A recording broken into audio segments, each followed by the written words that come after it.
Hi guys, Jason here from Trojan Photography, and today we're going to have a look into some of the gear I took when I went hiking. So last weekend I went hiking with a couple of friends. It was 2 days of hiking, including 2 days of camping. So this is just the camera stuff I took. I obviously took sleeping bags and tarp and food and all that for the hiking bit. But this is the camera stuff. So we're just going to talk about what I took, why I took it, and just have a little, I'm going to talk to you about what I probably won't take again or what I might want to take next time I go camping. So when you go camping, it's not like when you go out shooting for a normal day or something where you can pack your camera gear into one big bag, have a couple of snacks there or something, but have a couple of lenses and stuff. When you're going hiking, if you're doing a lot of walking, or if you've got to carry your own food and sleeping equipment and all that and extra clothes, you're going to have to save space. And so you're going to have to become a bit more resourceful with what you take and have reason to why you take it, because you don't want to get back and go, I took 3 lenses and I only used one, or I used the other 2 lenses once or twice, but I could have probably lived without it. It would have been a lot easier on your back if you're not carrying those extra couple of kilos, because realistically some gear does weigh kilos at a time. So you can save a lot of space, which is a huge thing, and weight if you're very smart about what you pack. So all this stuff fit in my bag with all the other stuff. I fit most of the camera gear into one bag with the tripod on the outside of my hiking bag. So we'll go through that. I'll tell you how I packed, like what I packed into what and how it all worked. So to begin with, the camera, the most important thing. You got to shoot with it. So I've got my 550D here.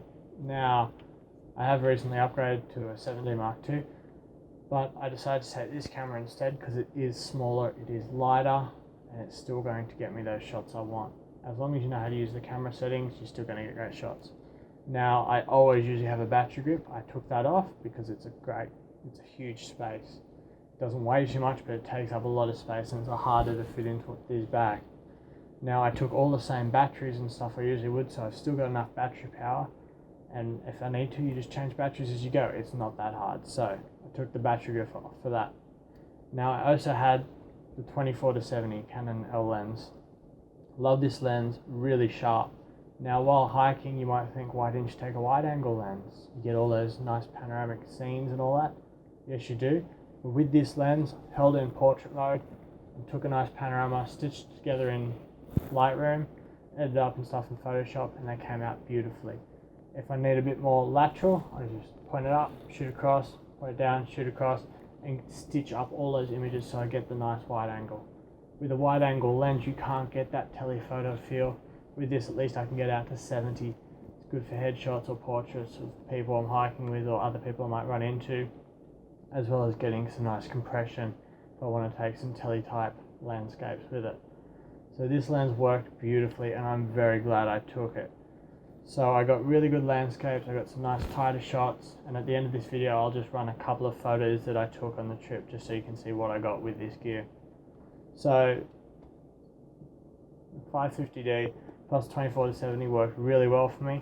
I have the tripod plate on it and I always leave it on it, and I'll get to the tripod soon, but it's great for night shots and stuff, so that worked really well. So that's the camera, that's the lens. So let's go next up. So a headlight. Doesn't matter what brand it is or anything, a headlight is vital for camping to begin with, but when you're out shooting and I want to do a bit of night shots and stuff, this is invaluable. If you drop something on the floor, if you're trying to set something up, it's on your head.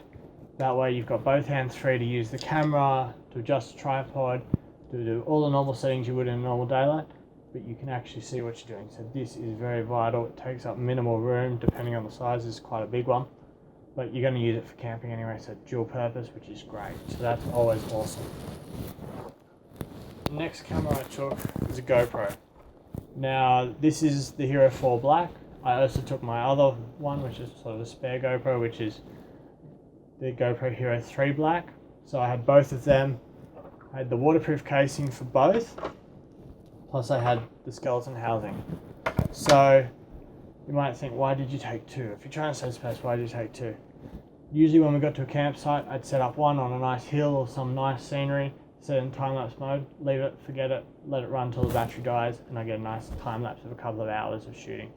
With the other one, I'd set up, I'd take some video or something of the guys sitting down or us doing something while we'd set up camp. That way I just double the amount of shots I get, as well as capturing that time lapse so it's in the background. I don't really have to think about it. You set up the nice scene all the way you want, let it just do its thing, and then I've got the other one for a bit of video as I go. So that worked well. So I used a skeleton case whenever I was nowhere near water, which is great. That way I get maximum quality out of it. And obviously the waterproof case when I'm near or in water or something, just so I can get that. I didn't worry about having any different back doors. I've just got the solid waterproof back door. There was no point in having a skeleton back door if I'm already taking the skeleton housing. So that just saves a bit of space, as well as a lens cap for it. That way if it was in the skeleton housing, just put the lens cap on, I can chuck it in the bag. I know I'm not going to scratch that front element, which is vital obviously for good quality. So the other one I don't have right with me, but I did have 2 GoPros with me. They're very small, they're very compact, they fit in the bag, not a worry, not at all. It was all good. So the next thing, which is the next most vital thing after you talk of a camera, spare batteries. Now I had 3 batteries for the 550D, they're ones I already had anyway, and for the GoPro I had about 6 for each one. Everyone knows who has a GoPro or has ever used a GoPro or thought about buying a GoPro, the batteries just aren't that great. They don't last that long. You get about an hour. In time-lapse mode, you get 2 hours, 3 hours sort of max, depending on your settings and stuff. Batteries are really small. They're really compact. It's great. It's easy. And 550D ones are a bit bigger, but these things last forever, which is great. So before I went, the night before, I charged everything up, made sure it was all charged up, chucked them into sealing bags. That way, if it did rain on us or we got a bit of dew in the morning, the batteries weren't going to get wet. You don't want the batteries to get wet. The other thing I also packed with them is little silica gels. Now you can get these, you get them in your shoe boxes, you can buy them online, you can get them sort of a variety of different places. But I chucked a bag of silica gel in each one of the sealy bags that has my batteries in it. That way all the moisture is sucked out if any moisture does get in the sealy bag, if it leaks or something. I also used, on that topic, got a brick of silica gels and some more silica gels. I just sort of chucked them in my camera bag and any other bag which had any sort of electronics or something. If I stored my phone in a bag, just chucked it in there. That way if any moisture or water got in, the silica gels are going to soak that out and it's going to help my electronics so it doesn't get wet or damaged. So they're great. Another note is the sealy bags are great. I put the camera bag into a sealy bag and then chucked it in my backpack. That way if we did get wet, it's only my clothes really that are going to get wet at the worst case, which I can sort of deal with. Whereas if camera gear gets wet, it's never going to be dried out again and fixed. It's generally going to ruin the electronics. So sealy bags are great, they take up no room, so you just pack a couple of those in there. So that's that. So the next thing we've got, pack the head mount for the GoPro. Now this is probably one of the first things that next time I go out camping or something, I probably won't take. I didn't really use it, it just sort of sat there, and yes, it might not take up much room at all, but it was just one of those things I didn't use. I didn't feel I'm going to have to use or want to use with the kind of shots and stuff I took with the GoPro. And another little fun gadget I've got here I'm going to show you. I felt the head mount wasn't really necessary, so that's not really going to come with me again. This little bag the head mount came in, which was also great to store the batteries in, so that's really great. Little bags and stuff like that. You can get the watertight bags, they're really good. So little bags are always good. So this is a little arm sort of mount. It stands out, you can see that. It costs about $10-15 on eBay. I've used it for a couple of other things. When I have a suction mount and stuff, I put it into the suction mount, that way I can get the GoPro up a little bit higher or out a bit further or something. It folds down very slim. It also fit in the same bag that the tripod fit in. Weighs a little bit, not much really, but I did use it a bit and it was very helpful. Whenever I was walking and taking shots and stuff, I could put the GoPro on it and get the GoPro down really low, and it was a bit smoother because I wasn't holding around the GoPro, you didn't have my fingers in the way. So this helped a lot and it was very useful on the way. Microfiber cloth, vital no matter where you go. Weighs nothing. I actually packed 2 of these, one for the camera, one for me if I got a little bit wet or something with my hands or something I could just clean off after dinner and all that. So that came in very helpful always, and I would never go without that. In the form of cleaning, I also had a microfiber cloth, just sort of a disposable one. You can wipe down the camera body and stuff and just put it back in the bag. That way when you get back to base you can throw that out. They're very cheap. The lens pen with the carbon tip on the end to clean that, and the little brush, always helpful. Every time it got near dusk and stuff, I'd clean my lens off just to make sure there's no spots on it. That way I could get maximum picture quality, and it helped the autofocus and all that stuff. But very vital, very small, extremely light, definitely useful. So next thing I took, cable release. So I got a wireless one, it's a Yong Nuo. It's got the receiver on top and then it's got the wireless one. It takes the AAA batteries, so obviously took some AAAs. I really wanted to take some star shots, and one of the nights wasn't great for it, the other night sort of was, but I still didn't really go out and do it, which I really wanted to. But, so, I wanted to use this, but then, in retrospect, the camera does have a self-time mode. It can wait 10 seconds before taking the shot, or 2-second delay. So, next time I go, I probably won't pack this. The batteries weigh a little bit, the remote and stuff don't, but it takes up a little bit extra room that could save me, and maybe pack another pair of socks because of this. So I probably won't take it. Using the self-time mode just means the shots are going to take a little bit longer to take, but generally if you're taking long exposure shots, it's not as if you're in the action, you've got to shoot just then, so you can afford to take that little bit of time. So for what's going to take me 10 more seconds to take the shot, which is going to be a 30-second exposure or something anyway probably, I probably won't use this. In retrospect, it was initially a good idea to take, but I didn't use it, and I probably won't take it again. It's not necessary for that. Memory cards. Now, I know this is blank. The two GoPros had 32 and 64 and 128 gig cards in there, so, and I don't have any spares for that anyway, so they sort of were like that. And that's not really an issue over 2 days. I'm never going to fill it up with the footage and stuff.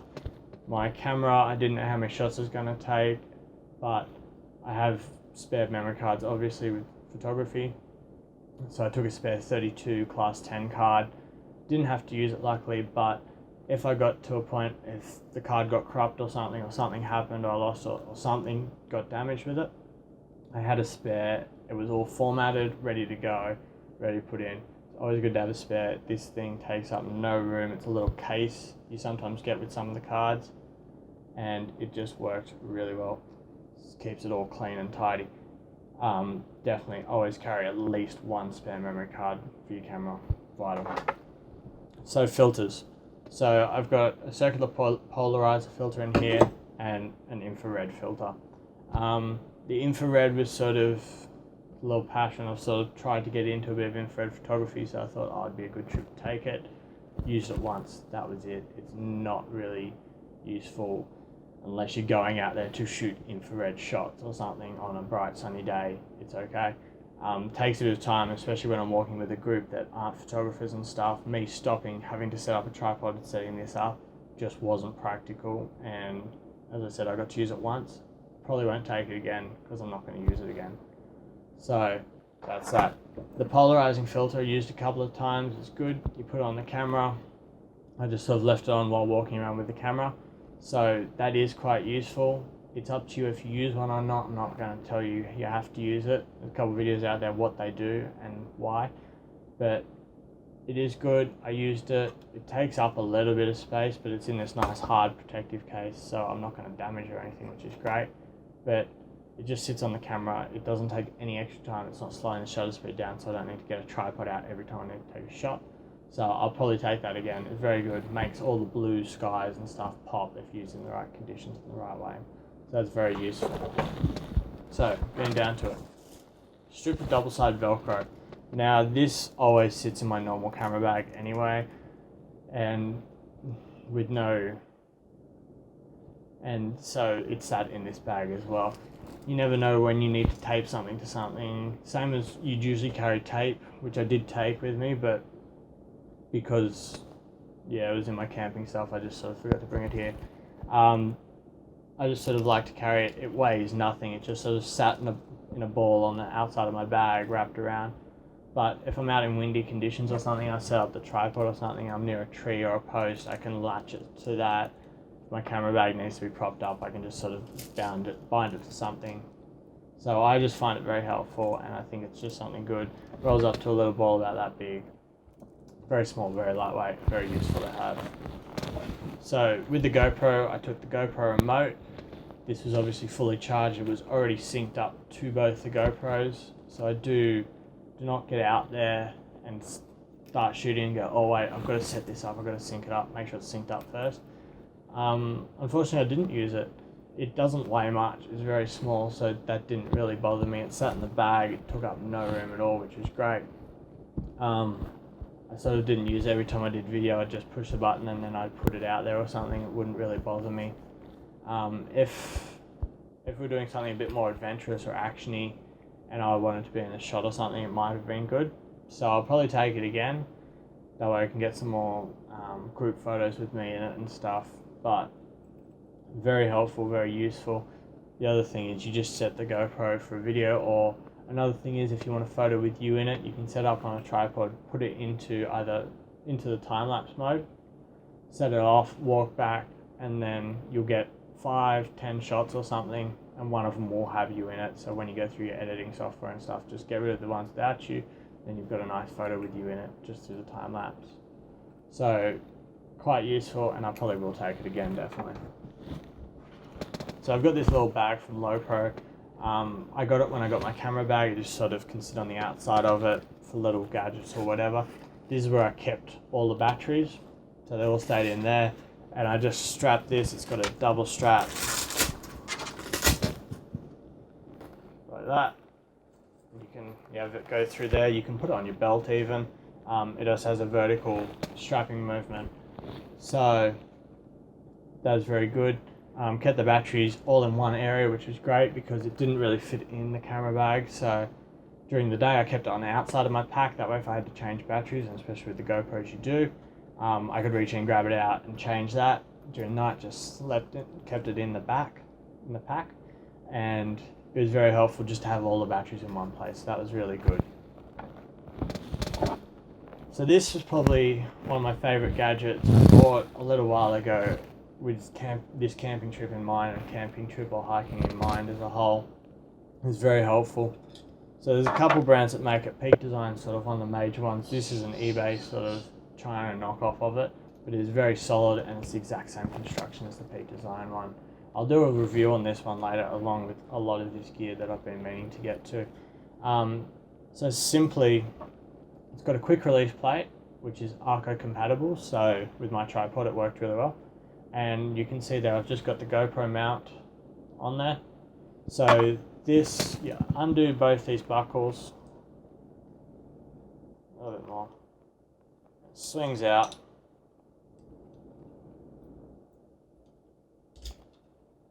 Like that. You put your strap there, so I use the cross strap over my chest. You'd slide it through, have the strap through there, you'd lock it across, and you tighten it up and it'd just sit on your chest. That way I could push this through and the GoPro would be sitting there. I could do video or time lapse or something with the GoPro mounted to my chest, which is great, or on my bag on the side of my shoulder or something, or anywhere on the bag really, on the side if I wanted to, on one of the many straps. It weighs a little bit, and if you had it in your bag it'd probably take up a bit of room, but while not using it, it just sort of sat on the chest plate, on the chest strap of the bag, so it didn't really bother me. It was so good to have. It meant I got footage of me walking and stuff without me having to hold the camera and try and steady it. Your body generally has a little bit of stability in it, so it just sort of sat there, and you'd be walking for 2 hours, an hour straight or something, 2 hours straight, and you just get solid video without having to think about it. It just did it for you, which is great, which is what GoPros are all about, just getting that footage and being really easy. So very good. Highly recommend it. I will have a review of this very soon because it is a great little gadget. Takes up minimal room, and the plate works with all the Arca stuff. So the other thing with this is if I wasn't using it on the GoPro, I can attach it to my belt or something, and I can clip my DSLR into it as long as I've got the proper plate for it on there. So I can just keep the DSLR hanging by my side, nice and secure, clips in, locked in, and you can tighten it down. It's really good. Tripods. So as you can see, I've got two different tripods here, so we'll talk about the smaller one first. So this is the Joby Gorilla Pod, and it has the Joby head on it, and you can see I've got a GoPro mount on top.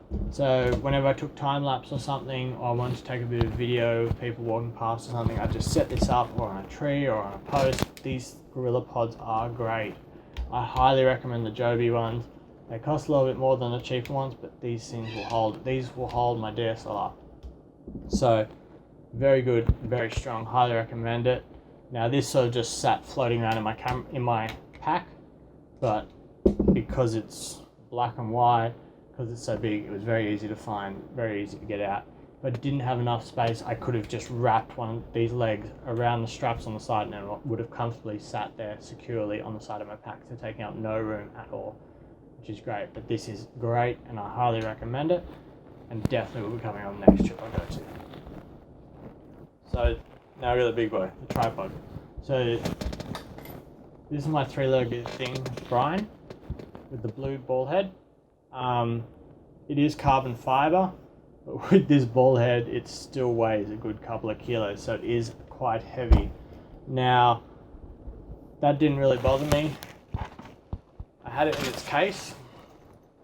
Nice little case, it weighs almost nothing, which is great. I packed it up and I shoved it in the side of my pack, strapped it on, so it was secure out there. It didn't take up any room inside my pack, which was great for everything else packing. I used it once or twice really. In retrospect, the Gorilla Pod would probably be okay, but for night shots and stuff, I want to be a little bit further off the ground or something maybe, or get that composition right. This thing is really good. It comes up to about 1.8 meters high, which is really tall for a compact, kind of lightweight tripod. It worked really well for me, and I highly recommend them. But I didn't use it too much, but I feel next trip I'm hoping to use it a bit more. I might take it, I might not. I'll see how I feel about it.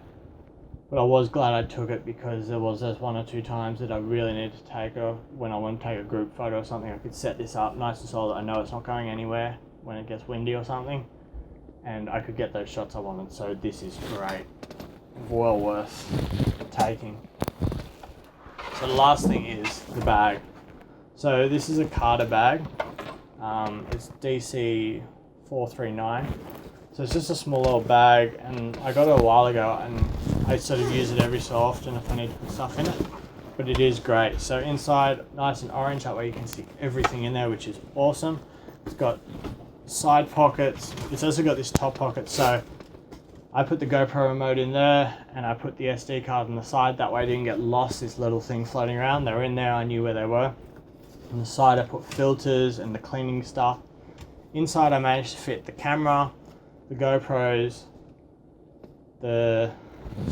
some of the spare batteries, the remote, the cloths, the mounts and stuff.